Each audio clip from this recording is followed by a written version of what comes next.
கிறிஸ்துவுக்குள் பிரியமானவர்களே, இன்றைய நாளிலும் மத்தேயு 11ஆம் அதிகாரத்தின் தியானத்திற்காக உங்களை அன்புடன் அழைக்கிறேன். இயேசு கிறிஸ்துவானவர் தமது சீசர்களுக்கு கட்டளை கொடுத்து முடித்த பின்பு அவர்கள் அந்த பட்டணங்களிலே அந்த வேலையை செய்யும்படிக்கு அவர்களை அங்கே விட்டுவிட்டு வேறிடம் சென்றார் என்று முதல் வசனம் சொல்லுகிறது. கலிலே பிராந்தியத்தில் வைத்து இவர்களுக்கு தேவன் கட்டளையை கொடுத்து விட்டு அவர் பீரியா பிராந்தியத்துக்கு வந்து விடுகிறார். கலிலே கடலுடைய நேர ஆப்போசிட் சைடில் பெத்சாய்தா, தெக்கப்போலி, கெதரோன் அப்படியே கீழே இறங்கி உப்புக்கடல் வரைக்கும் யோர்தான் அந்த தேசத்தை இரண்டாக பிரிக்கிறதல்லவா, அந்த பகுதி முழுவதிலும் நடந்து அவர் ஊழியம் செய்கிறார். இதை வனாந்திர பகுதி என்றும் கூட சொல்லுவார்கள். யூத பிராந்தியத்திற்கு நேர ஆப்போசிட் சைடில் இருக்கக்கூடிய அந்த சவக்கடல் பக்கத்தில் இருக்கக்கூடிய இடங்களில தான் டெட் சி என்று சொல்லக்கூடிய இடத்துல குகைகள் காணப்பட்டது. அந்த குகைகளின் பக்கத்திலே தான் யோவான் ஸ்நானகன் வாழ்ந்து வந்தார். கும்ரான் கம்யூனிட்டி என்று அதற்கு பெயர். இந்த இடத்திலே தான் ஞானஸ்தானமும் கொடுத்து கொண்டு வந்தான். இந்த வனாந்திர பகுதியிலே தான் அநேகர் அவனிடத்தில் தேடி வந்து ஞானஸ்தானம் பெற்றுக்கொண்டார்கள் என்று நாம் படித்தோம். யோவான் ஸ்நானகனை குறித்த இந்த சம்பவங்களை எல்லாம் நீங்கள் மனதில் வைத்துக்கொண்டு இந்த பகுதிகளை வாசிக்கும் போது நமக்கு அருமையாக புரியும். இயேசு கிறிஸ்து பிறந்த பொழுது அரசாட்சியிலே இருந்த ரோமர்களால் நியமிக்கப்பட்டிருந்த ஹெரோட் த கிரேட் என்பவன் மரித்து விடுகிறான். அதன் பின்பு அவனுடைய பிள்ளைகள் அநேகர், அவர்களிலே 3 பேருக்கு பொறுப்பு கொடுத்திருக்கிறான். அதிலே அன்டிபாஸ், அர்கிலோஸ், பிலிப்பு இந்த 3 பேரும் பாலஸ்தீன தேசத்தில் 5 பங்குகளாக பிரிக்கப்பட்டு அதிலே 3 பொறுப்புகளிலே இவர்கள் இருக்கிறார்கள். மத்தேயு 2ஆம் அதிகாரம் 22ஆம் வசனத்தில் நீங்கள் பார்க்கலாம். அகிலேவு என்று சொல்லக்கூடிய ஏரோது யூதாவிலே அரசாளுகிறான். யூத பிராந்தியத்தின் எல்கை பகுதி தான் இந்த டெட் சி என்று சொல்லக்கூடிய கும்ரான் குகைகள் இருக்கிற இடம். அர்கிலோஸ் பிலிப்புவின் மனைவியை அபகரித்து கொண்டபடினாலே யோவான் ஸ்நானகன் அவன் செய்தது தவறு என்று சொன்னது நிமித்தம் அவனை சிறை கைதியாக்கி விட்டான். இந்த பகுதிகளிலே இயேசு கிறிஸ்துவானவர் இப்போது பிரசங்கித்து கொண்டு இருக்கும் பொழுது காவலில் இருந்த யோவான் ஸ்நானகன் தனது சேவகர்களை, தனது ஊழியக்காரர்களை, சீடர்களை இயேசு கிறிஸ்துவிடத்தில் அனுப்புகிறான். அநேக அற்புதங்களையும் போதனைகளையும் கேள்விப்படுகிறார் யோவான் ஸ்நானகன். கிறிஸ்து பரலோகத்திலிருந்து இறங்கி வந்தாரா என்றெல்லாம் கேட்காமல், வருகிறவர் நீர்தானா, மேசியாக வர வேண்டியர் நீர்தானா, அல்லது வேறொருவர் வருவதற்காக நாங்கள் காத்திருக்க வேண்டுமா என்று கேட்கிறான். மனிதர்களுக்கு உபாதைகளும் போராட்டங்களும் மரண தருவாயும் வரும்போது ஒரு சில விதமான குழப்பங்கள் உண்டாகும். கிறிஸ்துவுக்கே உண்டானது. மரிக்கும் முன்பு இந்த பாத்திரம் என்னை விட்டு நீங்க கூடுமானால் நீங்கும்படி எனக்கு உதவி செய்யும் என்று தேவனிடத்தில் கெஞ்சி பிரார்த்திப்பதை பார்க்கிறோம். அந்த அளவுக்கு மரண தருவாயிலே தெரிந்தும் இப்படித்தான் நடக்கும் என்றும் தெரிந்தும் அந்த காரியத்திலே இறங்கி செய்யும் போது அது மிக மன உளைச்சலை தரும். யோவான் ஸ்நானகனும் அப்படித்தான். இறுதி காலத்திலே அவன் அப்படித்தான் மனம் துவண்டான். தான் செய்த பணி சரியானதா என்று கூட ஒரு சந்தேகம் வரும். இது மனிதனுக்கு உண்டாகக்கூடிய மிகப்பெரிய சோதனை. யோவான் ஸ்நானகனும் மனிதன்தான். இயேசு கிறிஸ்துவானவரும் மனிதனாக எப்படியெல்லாம் பாடுபட வேண்டும் என்பதை நமக்கு வலியுறுத்துவதற்காக அவர்களுக்கு கடைசி நிமிஷம் வரைக்கும் சோதனை உண்டாகும், விசுவாசத்தை விட்டு பின்னடை செய்யக்கூடிய அநேக சந்தேகங்கள் வரும் என்பதை இது விளக்கப்படுத்துகிறது. சந்தேகம் தேவனிடத்தில் விட்டு நம்மை பிரிக்கும், நம்பிக்கையின்மையை கொண்டு வரும். அதை கிறிஸ்துவனிடத்திலே அவன் கேட்பதுதான் நாமும் செய்ய வேண்டிய ஒரு மிகப்பெரிய பணி. சந்தேகம் வரும்போது கிறிஸ்துவனிடத்திலே கேட்க வேண்டும். கிறிஸ்துவை குறித்து சந்தேகம் வரும்போதே, தேவனை குறித்த சந்தேகம் வரும்போதே நாம் தேவனிடத்திலே தான் கேட்க வேண்டும். அதை யோவான் ஸ்நானகன் சரியாக செய்தான். அப்பொழுது இயேசு கிறிஸ்துவான சீசர்களை தம்மோடு கூட வைத்து இருந்து 2 நாள் தங்கி இருந்து அவர்கள் இயேசு கிறிஸ்துவின் செய்தியை கேட்கிறார்கள். இயேசு கிறிஸ்துவானவர் செய்கிற சகல அற்புதங்களையும் காண்கிறார்கள். இது மேசியாவினால் செய்யப்படுகிறது, தரித்திரர்களுக்கு சுவிசேஷம் பிரசங்கிக்கப்படுகிறது என்று நீங்கள் அவருக்கு சொல்லுங்கள் என்பது போல அனுப்பி வைக்கிறார். அப்பொழுதுதான் ஒரு அழகான ஸ்டேட்மெண்ட்டை தேவன் சொல்லுகிறார். என்னிடத்தில் இடரலடையாதிருக்கிறான் எவனோ அவன் பாக்கியவான் என்றார். கிறிஸ்துவை நாம் முழுமையாக நம்ப வேண்டும் என்பதற்கு இது அடையாளமாயிருக்கிறது. இதன் பின்பு யோவான் ஸ்நானகன் மரிப்பதற்கு ஆயத்தமாய்விட்டான். இந்த சூழலை அறிந்துதான் இயேசு கிறிஸ்துவானவர் இந்த பகுதியிலே பணி செய்ய வருகிறார். ஏனெனில் யோவான் ஸ்நானகன் மேய்த்து வந்த திரளான ஜன கூட்டங்கள் இப்பொழுது மேய்ப்பனை இழந்து தவிப்பதை வர உணர்ந்து அங்கே மேய்ப்பனாக வருகிறார். ஆதலால் அவர்களிடத்திலே பேசுகிறார். எதை பார்க்க வனாந்திரத்துக்கு போனீர்கள்? காற்றினால் அசையும் நாணலையோ? ஏனெனில் மக்கள் திரளாய் யோவான் ஸ்நானகனை தேடி வனாந்தரத்திற்கு வந்து அவனிடத்தில் ஞானஸ்தானம் பெற்றுக் கொண்டிருந்தார்கள் என்பதை நாம் புரிந்து கொள்ள வேண்டும். ஒரு யூத இயேசு கிறிஸ்துவானவர் யூதர்களிடத்தில் பேசிக் கொண்டிருக்கிறார். அந்த காலத்திலே அந்த சமயத்திலே வாழ்ந்து கொண்டிருந்த பாலஸ்தீன மக்களோடு பேசிக் கொண்டிருக்கிறார் என்பதை நாம் புரிந்து கொள்ள வேண்டும். அப்பொழுது இந்த கேள்விகளாம் நமக்கு குழப்பம் இல்லாமல் தெளிவாயிருக்கும். வனாந்தரத்திலே எங்கே யோவான் ஸ்நானகன் இருக்கிறான் என்று சொல்லி யோர்தான் நதி கரைகளில் எல்லாம் மக்கள் தேடி இருக்கிறார்கள். அதைத்தானே ஆண்டவர் சொல்லுகிறார். நீங்கள் எதை தேடி பார்க்க போனீர்கள்? அங்கே ஒரு அரண்மனை இருந்தது, மெக்காபரஸ் என்ற. அது ஏரோதுகளுக்கு இருக்கிற அரண்மனை. அங்கிருந்து உப்பு கடலை அவர்கள் பார்க்கலாம். அந்த அரண்மனையில தான், அந்த சிறைச்சாலையில் தான் யோவான் ஸ்நானகன் வைக்கப்பட்டிருந்தான். அந்த அரண்மனையிலே தான் அவனுக்கு சிறைச்சேதம் செய்யப்பட்டது. மெல்லிய வஸ்திரம் தரித்திருக்கிறவர்கள் அரச மாளிகையில் இருக்கிறார்கள். எனது யோவான் ஸ்நானகனோ ஒட்டகமயிர் தரித்தவனாய் வாழ்ந்தான். அவன் சுகபோகமாய் வாழவில்லை என்று தேவன் சொல்லுகிறார். அவனுடைய பாடுகளை, அவனுடைய அர்ப்பணத்தை இயேசு கிறிஸ்துவானவர் நினைவு கூறுகிறார். நீங்கள் எதை பார்க்க போனீர்கள்? தீர்க்கதரிசியோ என்று ஏளனமாய் கேட்பது போல கேட்கிறார். நான் உங்களுக்கு சொல்லுகிறேன், தீர்க்கதரிசியை காட்டிலும் மேன்மை உள்ளவன் தான் அந்த யோவான் ஸ்நானகன். அவன் பிடிபட்டான் என்று நினைக்கிறீர்களோ? இல்லை, நான் என் தூதனை உனக்கு முன்பாக அனுப்புகிறேன் என்று, அவன் உனக்கு முன்னே போய் உன் வழியை ஆயத்தம் பண்ணுவான் என்றும் எழுதிய வாக்கியத்தால் குறிக்கப்பட்டவன் இவன்தான். அவன் யார் தெரியுமா? ஸ்திரீகளிடத்திலெல்லாம் பிறந்தவர்கள் எல்லோரிலும் யோவான் ஸ்நானகன் பெரியவன், அவனைப் போல ஒருவனுமில்லை என்று சொல்லி மோசேயை காட்டிலும் அநேக தீர்க்கதரிசியை காட்டிலும் மிகப்பெரியவன் யோவான் ஸ்நானகன் என்று இயேசு கிறிஸ்துவானவர் சாட்சி கொடுக்கிறார்.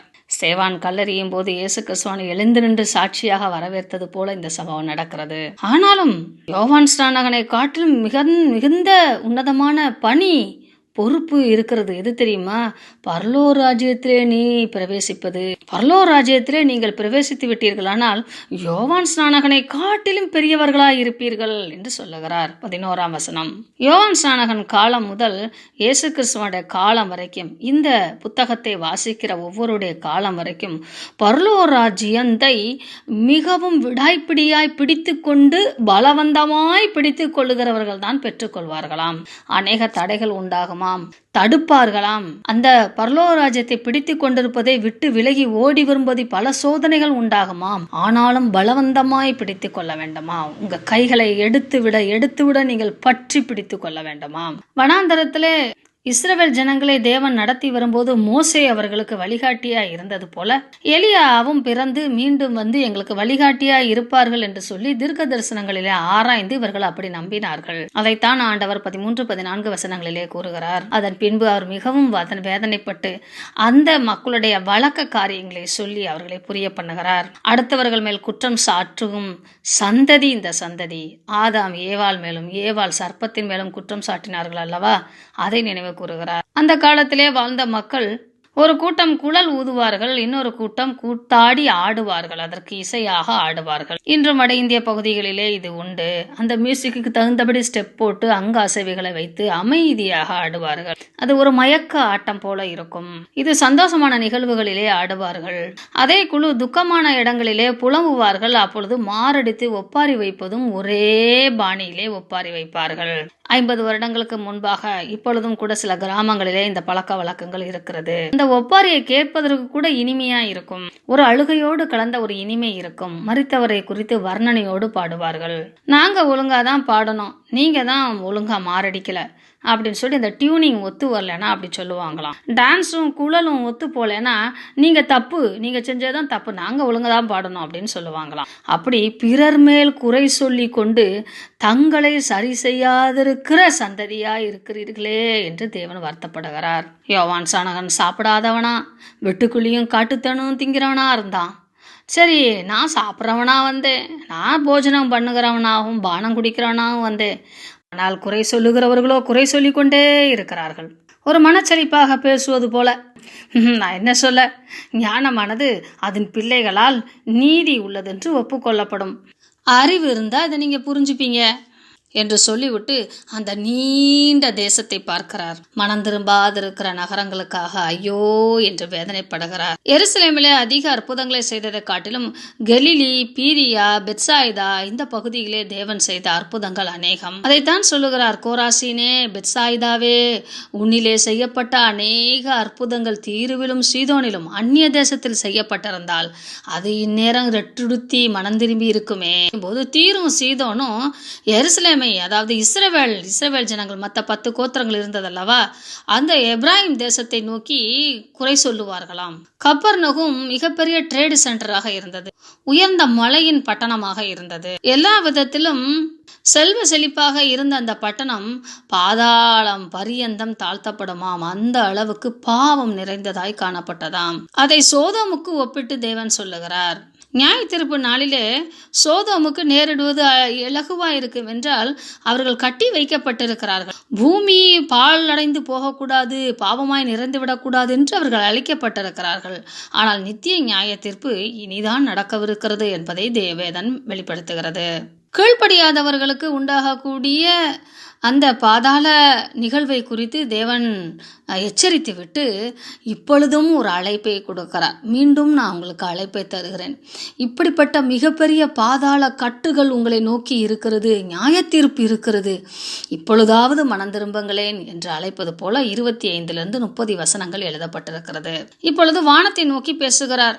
பிதாவே, வானத்துக்கும் பூமிக்கும் ஆண்டவரே, இவைகளை ஞானிகளுக்கும் கல்விமான்களுக்கும் மறைத்து, அதாவது ஆராய்ச்சி செய்துகிட்டு இருக்கிறவங்களுக்கெல்லாம் மறைத்து, வேத புத்தகத்தை கையில் வச்சுட்டு இருக்கிறவங்களுக்கெல்லாம் மறைத்து, நானே இவர்கள் மத்தியிலே பேசி இந்த பாமர மக்களுக்கு வெளிப்படுத்தும்படி வாய்ப்பு தந்தீரே, ஸ்தோத்தரிக்கிறேன் என்று சொல்றார். இப்படி செய்வது உமக்கு பிரியமாய் இருந்தது. ஏழைகளுக்கு இந்த சுவிசேஷம் அறிவிக்கப்படுவது உமக்கு பிரியமாய் இருந்தது. சகலத்தையும் நீர் என்னை கொண்டு செய்கிறீர், எல்லா அதிகாரத்தையும் எனக்கு தந்திருக்கிறீர்.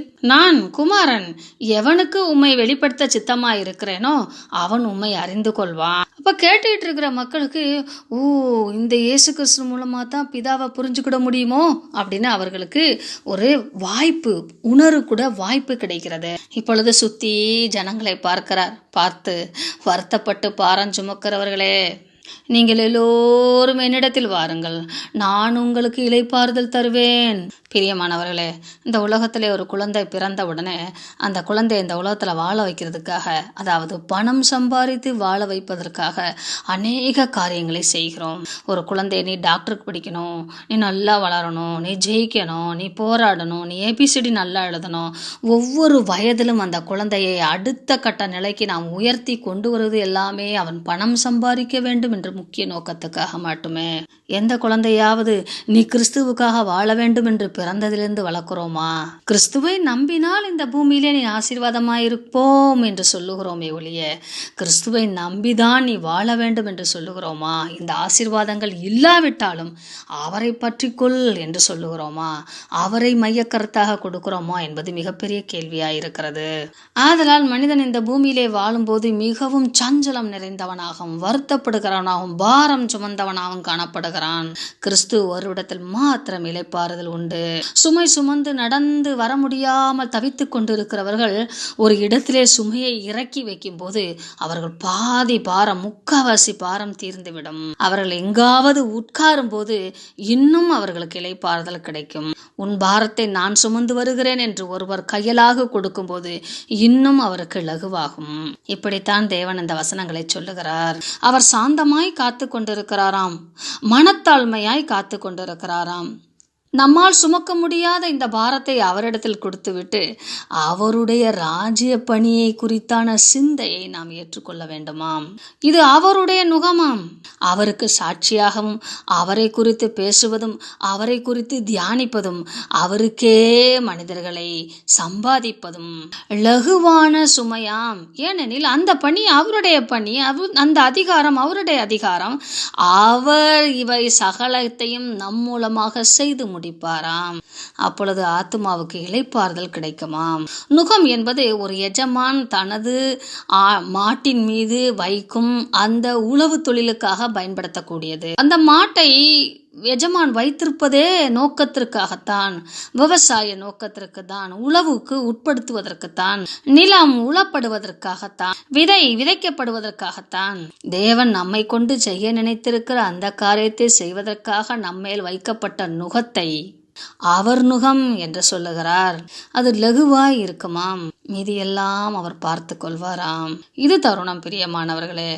கிறிஸ்துவே உண்மை முதன்மைப்படுத்தவும் மையப்படுத்தவும் என் சகல காரியங்களும் உம்மை சுற்றியே அமைவதற்கும் எனக்கு உதவி செய்யும் என்று சொல்லி கிறிஸ்துவின் சீடர்களாய் வாழ்வதற்கு நமது பாரத்தை அவர் கரத்தில் இறக்கி வைத்துவிட்டு அவருடைய நுகத்தை சுமந்து அவருடைய சித்தத்தை நிறைவேற்றுவோமாக. ஆமென்.